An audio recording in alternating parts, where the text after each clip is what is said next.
Like I was saying, Welcome this is to another week oh, of Barstool Perspective, where we give you a rundown of the last week's news and booze. And since the last week took about 5 years, there should be a lot of it, Brett. yeah, we got some good news this week, Mike. I'm excited to talk about. We got a good selection of stuff covering wine and spirits and beer. So, you ready to get into this? I have a question for you first. Okay. I can't imagine where this is going to go. It relates to a previous conversation. Why are chickens the only thing you can make a nugget of? There's fish nuggets. Really? Yes. Yeah? All right. I mean, there's certain, I'm not one to kink shame, but there's certain terms related to nugget on certain websites. All right, let's proceed. The New York City Happy Meal is seeing a giant comeback, or resurgence, or birth, trend, fad. Never heard of it, so I'm going to go with, I don't know. Well, Mike, with our president straight out of the 1980s with his slash and burn leadership tactics, we have decided to, in New York City, go for a new drinking trend called the New York City Happy Meal, which is a martini and a side of fries. Well, great. Is this the return of the 3 martini lunch? It's, I guess you get all your major food groups in there. Carbs, salts, fats, alcohol? Well, vegetable with olive. So it sounds like a healthy meal. Yeah, sure. Okay. Well, next time we're in New York City, you can catch us eating a Happy Meal. Diageo, owners of Guinness, have announced this week that, emphatically, Guinness is definitely not for sale. Does that make you... Integrity! It's been independently owned since the 1500s, Brett. Integrity! Oh, yeah, you just said Diageo owns it. Yeah, they've been suspect as of late, but Guinness is hitting a really nice big resurgence, which is weird. I mean, Diageo's not doing well, so the rumors are basically coming off of do they need cash? Should they sell Guinness because it's at an all-time high right now and infuse cash into the rest of their business, which is high-end spirits, which is obviously suffering right now. But you had an experience recently with Guinness and why it's popular. You were drinking the G with the wife? Yeah, I did. We talked about that on this show. Yes. The whole, do a continuous drink until it's perfectly halfway through the G. And I forgot it was even a thing until we were at a bar and she did it. She was very proud of herself. I was proud of her. She had to remind me what the hell she was doing. But it was impressive, I'll say. Yeah, it's hard. You got to time that volume just right. Yeah. Well, Diageo later this week, yesterday, has announced the sale of Guinness Ghana. So Guinness as a whole was not for sale, but the African Ghana contingent was in fact for sale. There's that whole thing. I mean, like everybody that goes and does that Guinness tour in particular, or even just goes to Ireland, they all come back and say the Guinness is very different. It's so much better in Ireland. And I've seen people from Guinness say repeatedly, it's the exact same beer. So I haven't made it to Ireland yet, but I want to badly. I was going to go in 2020, then something happened. Don't remember what. But I don't know about the difference of that, but I think that they don't even make that claim with the African one, right? Like it's supposed to have a slightly different flavor profile. Well, Guinness it does have a little bit different profile. Much like Guinness Export Stout in the Caribbean is a little bit beefier and stronger. Guinness is a really good example of colonialism and how colonialism can... I mean... Do you want to be colonized or do you want to do the colonizing? Well, it depends on the partner. I mean, I would like to become Canada's 11th province. I'd be okay with that right now, frankly. But colonization here. Yeah, it's really interesting to see, where kind of these European colonials went. Guinness followed. Africa being a big thing in the 1800s, early 1900s. The Caribbean, obviously, the United States. And Guinness has followed and done well. Guinness does really well in the Caribbean and does extremely well in Africa. It was one of the first Western beers to really invest in Africa and try to pull in a new clientele. They built breweries in Africa. They hired African brewers. They've actually done, I guess, good as far as a colonial company. As far as a company, and Yes. Yeah. So it's interesting. It seems like Diageo and Guinness have been divesting in their Africa ventures anyway over the last couple of years. Cameroon, Nigeria, they both have Guinness companies that have been sold off. So it'll be interesting to see where this goes. To your point, though, on going to Ireland to visit Guinness, I'd say don't waste your time. Yeah, everybody tells me how wonderful it is, but I see the pictures and I hear the stories and I think, damn, there's so much more interesting things for me to be doing in Ireland. Yeah, exactly. Find an actual local bar and try to cozy up some locals and enjoy maybe Beamish instead of fucking Guinness because it tastes the same everywhere. It literally, they make so much money. It tastes the same everywhere. It's just you're on vacation. I want to see a leprechaun, for example. You can't find a leprechaun at the Guinness factory. Yeah. Do you like Disney World? Absolutely not. It sounds like a living hell. Yeah. Okay. What if Disney World was just themed like Guinness? All right. Perfect. Thank you. I'm going to keep that off the itinerary. Yeah. For absolute certainty. They pander to you. There's nothing authentic about it. You're stuck with a bunch of other tourists. Everyone's kind of a dick. It's way too crowded. Would not recommend. Here's the question I have about colonialism and beer. If you get I don't know, I've never been to India either, but when you get an Indian beer here, they're always a rice pilsner-ish. They're like a Japanese beer. India apparently doesn't make Indian Pale Ale. What's that about? Well, the Russian Imperial Stout wasn't brewed by Russians either. All right. That is a good point, though. All of the beers in India are shitty lagers. Yeah. There's nothing rice, shitty. None of the love for hops came through with the Brits. Yeah. Huh. That is strange. Oh, anyway, moving on. IPA goes well with spicy foods, nice spicy Indian food. It would pair well. Yeah. Elijah, glad you could make it, and Julia also says hello. Hello, Julia. Happy Friday. And Elijah.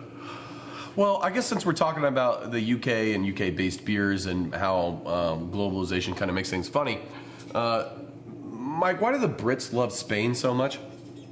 They're dicks. Well, that explains why the Spains don't like the British in return.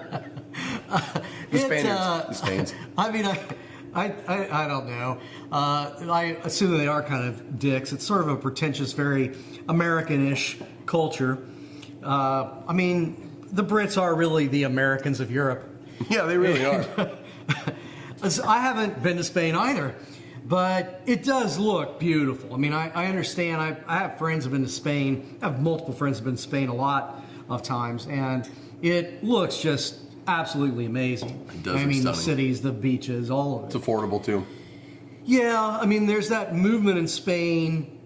There's an anti-tourism movement in Spain in general. Yes. Because it is screwing up their cost of living. Yeah, because the Brits love going and buying second vacation homes and retirement homes in Spain and driving up the cost of living.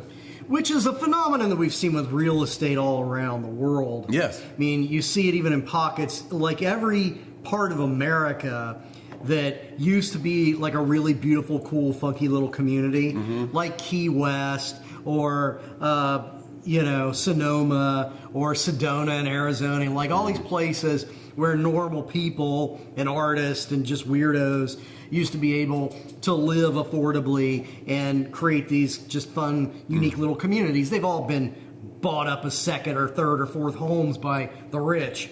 And it's screwed up the character of those places. And it's also made them unaffordable for all the people that actually made them cool to begin with. Yeah, take the homeostasis is ruined. You can't have the bohemian lifestyle and be a tourist destination. Asheville, locally here, which Yes. a lot of us. Locally-ish. Yeah, if you're from Cincinnati or Ohio, you've probably been to Asheville, and you know it's the same thing. 20 years ago, Asheville was not Super cool. Yes, it's floods aside, it's a fraction of that now. Yes. Or was prior to that. Right.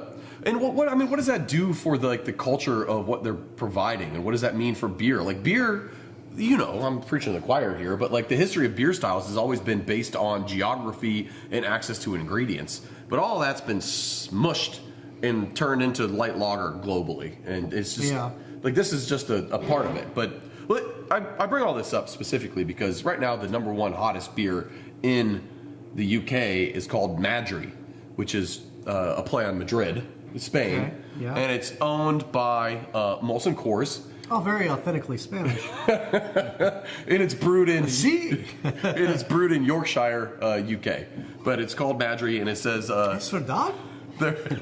their slogan is "Soul of Madrid," but nothing about it is Spanish. Oh, that's ballsy.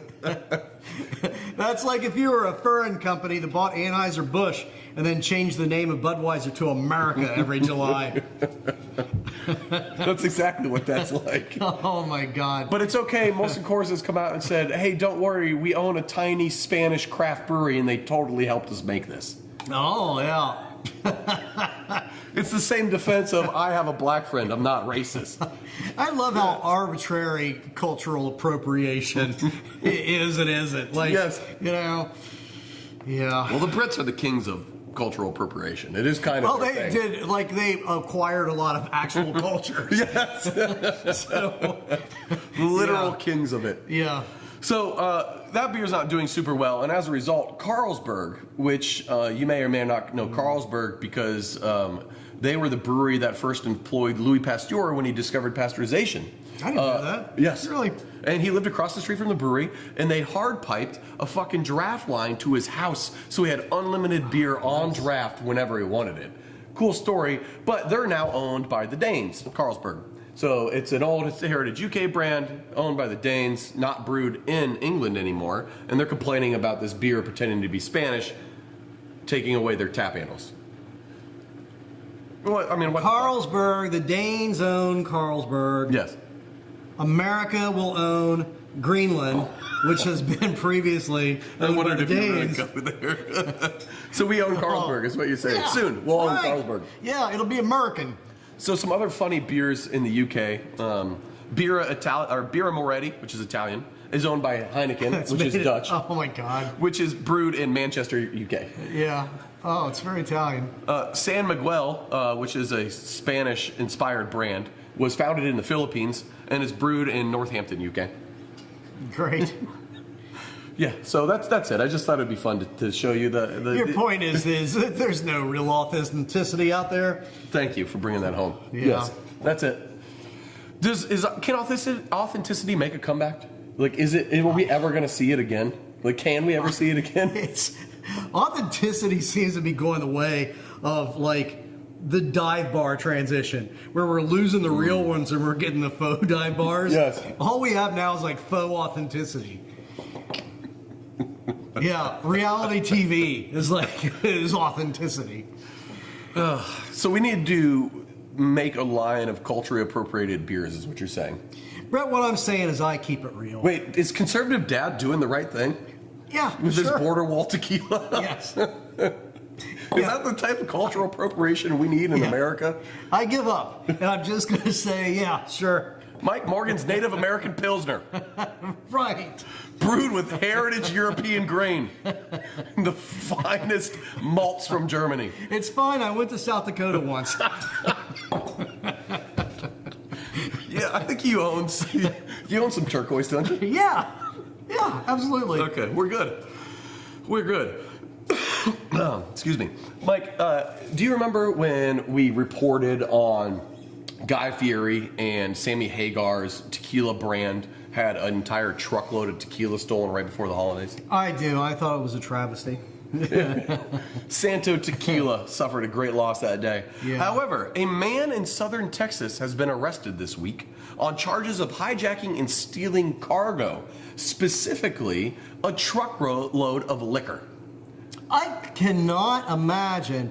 I mean, so have they verified that's with the truck that he They have stole? not verified any information. They haven't even verified when he stole it yet. But those are the charges being brought forth. I mean, at the time, we thought it was a perfect crime because how could you possibly get caught selling a bunch of brand name tequila out of the trunk of your car at the Home Depot? Like, you know, it's like stealing art. You know, you really kind of have to have some network, or what are you going to do with it? Sit on it. You know, hang the Mona Lisa in your can and just look what I got. Oh shit, you're rich. Yeah. A new era of wine is upon us, Mike. And it's an era of high quality, cheap wine. Good. The CEO. High quality cheap wine. I'm very familiar with cheap wine. Yes. High yes. quality was what was missing in my night train days. Mad Dog 2020 has never tasted better. Yeah. Well, the CEO of Silicon Valley Bank's wine division has come out and said that he expects wine to not hit rock bottom until 2030, and they expect to see wine prices slide every single year leading up until 2030. Well, that should be fantastic news for small wineries. Well, first of all, if you own a small winery in Napa, you probably are a multimillionaire. Yeah. If you own a small winery in Kentucky or Ohio, you're not. Correct. And obviously there's the I mean, exceptions not by out necessity. Yeah. I'm sure a fair number of those people are bored rich, but there. Yes, you know, I don't feel there's too a- bad but for I the also bored know, rich. I also know, or I've met, some of them that are they're just true small family businesses like craft breweries. And, Yes. They're not. They struggle. Yeah, they do. But the ones that have the money and they're just doing this because they think they can sit on the land and then flip it for 2x investment when Right. they are ready to be dead or whatever. I love it when bad things happen to them. Yeah, agreed. So for the first time ever in the history of Napa Valley wine tasting rooms, the price to do a wine tasting has gone down. 2024 was the first year in the history of wine tastings where it got cheaper to drink wine. How about the douchebaggery levels? They have As is. only gone up, and they're Yeah. expected to actually peak in 2030. Fantastic. So if you're calculating the market on douchebaggery, you go bullish. Now here's the insider's secret though. If you're looking for the best and the cheapest, the best value, we should say, wine, it's private label. All that stuff from Costco, all that stuff at Aldi that has just a made up bullshit name that's like Cab Sav or whatever grape variety. Aldi doesn't have vineyards. Costco doesn't have vineyards. They buy good wine from wineries that say specifically sign an NDA so people don't know I gave you this, and then two, put your own name on it. And then that way they can sell excess inventory. They can keep their inventory artificially limited for their good stuff, and they keep prices artificially high. So as a result, though, you can get extremely good wine from private label stuff. Now, I'm not saying CVS private label wine is going to be good, but specifically Aldi, Costco, Sam's Club, those places. What kind of volume do you have to I want to do this. I want to have our own wine label. We get a nice, truly nice cab, like a label. It's us in the alley, drinking out of a paper, bottle. Alley Cats wine. Yeah. Dumpster diver cab. I mean, we're probably talking multiple thousands gallons at a minimum purchase price quantity. I can drink that. But we're talking cheap on a per bottle basis. Like Aldi's probably paying $1 a bottle, Good God, really? and then they're turning around and selling it for whatever 4, 5, 8. But I don't even know how it's produced by that. You have to be buying that from Gallo or something. You got to be buying it from a really big producer. There's some smaller, well-known producers that Just can because sell they're going to into eat it and they're trying to. Exactly. They at least get some money back for it instead of just dumping it all down the drain. I mean, it's a lot of work growing grapes and picking them. And speaking of picking them, do you know who picks grapes largely? Republicans. Oh no! I think that was a wrong guess. I thought it's why they were afraid of their jobs being taken. Am I off? Mike, it's actually immigrants, mostly from Mexico. What? Seasonal laborers. Coming here to take Republican jobs? I can't personally wait to get back to the fields and start picking and breaking my back in the heat every day. No, I love it. I love doing backbreaking work for like $4 an hour. I do it all the time. It's how I get ahead. Bootstrapping, all that. Well, this next segment we are calling our political update, and there's a lot that's happening. What's happening with like picking grapes? Are they seeing impacts on that?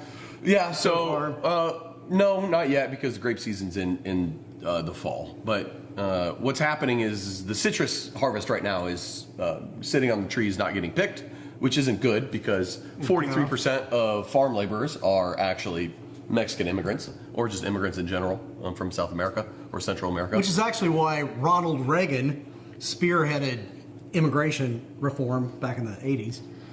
Yeah, in order to get people up for cheap to pick the fruit that we need in this country. Yeah. So it's not a great sign. Currently, citrus is not getting picked, which means you're going to see increased prices specifically on a lot of your eating oranges come from California, so the ones in your grocery store, so that'll increase. A lot of your juice oranges get grown in Florida, so juice prices aren't necessarily going to go shooting way up just yet because there's way more. It's easier to get to California than it is to Florida from Mexico. Right. But, you know, if the citrus harvest is already suffering and things are going to go as poorly for immigration as it looks like it's going to go, then we're talking strawberry harvest here in the spring is going to go like shit. We're talking the grape harvest in the fall is going to be bad, and everything in between. So, you know what immigrants don't pick, Brett? Eggs. So it's going to be fine. It's all about the price of eggs, baby. well, that's a great segue into our next beer-related. All these we're going to try to do as appropriate political updates if they apply to the beer industry. And this next one, the egg thing, dovetails directly into the World Health Organization. The United States has pulled out of that, which, surprisingly, might not be a bad thing for alcohol. Yeah. It might be terrible for humans. Can you, give us the lowdown. Well, World Health Organization, I mean, we've hit this a few times. Like, the Canada has recommended, zero alcohol consumption. You're seeing some foreign countries also going heavier on their recommendations against alcohol consumption, and the WHO has typically been beating that drum the past however many years of alcohol is bad. So, pulling out of World Health Organization again is going to probably assist in giving us another pandemic, but it's going to be, you're not going to have the same pressure to reform increase taxes on alcohol consumption. The cancer label or stuff. the cancer label stuff, all that stuff. Yeah, the neo-prohibitionist bullshit movement should slowly die down over the next 4 years, at least here in the U.S. Well, I mean, it's, maybe not, but it's not going to be driven by the WHO. Yes. So that's actually kind of an upside for alcohol. Sure.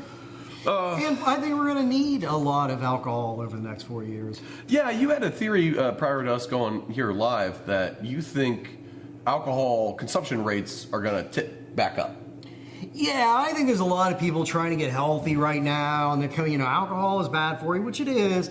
Alcohol is bad for you. I'm going to get healthier. I'm going to take better care of myself, for the future.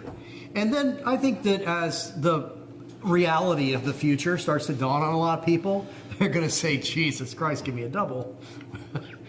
Manhattan happy hour, baby. Well, or whatever the hell it is. This January is already showing that to be the case. We're seeing growth across alcohol year over year. So January versus January of last year, we're seeing growth. So that's a good sign for the industry. But I think it also supports your hypothesis of like, oh, good Lord, give me a double. Yeah. All right, the last thing we're going to leave you with for our political update is tariffs. Today is Friday, January 31st, 2025. It could be that by the time you listen to it, if you view this via VOD or our podcast, which hopefully this is on podcast format now, tariffs against Canada and Mexico might be in effect. Yeah, so that's going to be, it'll be interesting to see what happens in Modelo there. I don't really care. But we could see the price of tequila and Modelo shoot up. And that could have, we've discussed this in the past. I mean, you're not going to know what these tariffs actually look like until, you see them. But it could have a negative impact on Modelo sales. It could be harder for them to compete. Tequila that's actually made in south of the border, it could see price disadvantages to like Tito's out of Texas, which is a decent tequila. Well, and tequila's already suffering from market pressures pushing down on price anyway, it being mostly increased supply. Yeah. So it'll be really interesting to see. Also, aluminum comes from Canada, so that's about to go up at least 25%. And then so beer prices across the board. Well, crude oil, I think we import a lot from Canada, if I'm not mistaken. So what's turned into gasoline eventually. So good luck with gas prices, I guess, as well. And it's expensive to ship beer. It's mostly water. It's heavy. So not great.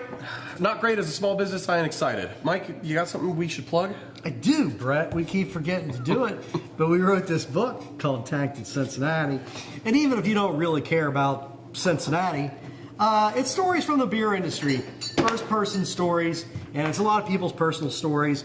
And I'm told it's a pretty good book. I haven't read it. I don't think our publisher did either. You can not judge it for the typos. But if you buy our book and you find a typo, for every typo you find, I'll buy you a beer. And well, we might be broke. Don't invest in Urban Artifact. If you get this at CincinnatiBeerBook.com, then we'll sign it however you want. And jump over to our sister website, dicktowel.com, for your dick towel after you buy our book. The first one is real. I'm trying to sell books here, Brett. Do you remember that episode from It's Always Sunny? Dicktowel.com? I do love the show. All right, we got a special from the can beer review for you this week. Mike, do you have your opener on you? I give it to you. So did I not give it back to you? Correct. I did not? All right. From the can beer review. This week we have O'Fallon Chocolate Cherry Stout. Chocolate Cherry Dark Wheat Ale. Excuse me.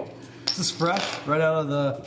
Well, it's as fresh as O'Fallon's brewery. It's as fresh as it's ever going to be because O'Fallon is now officially closed. You cannot find this beer. So, Mike, it's not now officially closed like last week. Like, no, this was a storied brand, O'Fallon's. I was actually at the O'Fallon Brewery in St. Louis just like 2 Thanksgivings ago.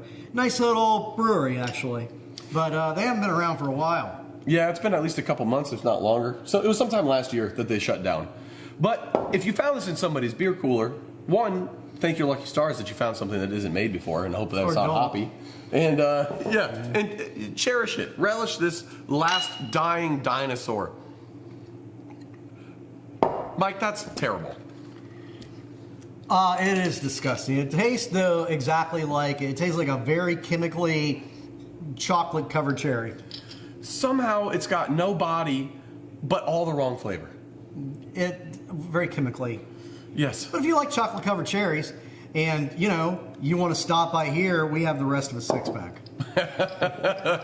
We'll leave it outside for you. See you all next week. Cheers. I'm not drinking this piss. I'm not going to tell you this is good, but I don't hate it with the visceral hatred that you have of it. I mean, I think it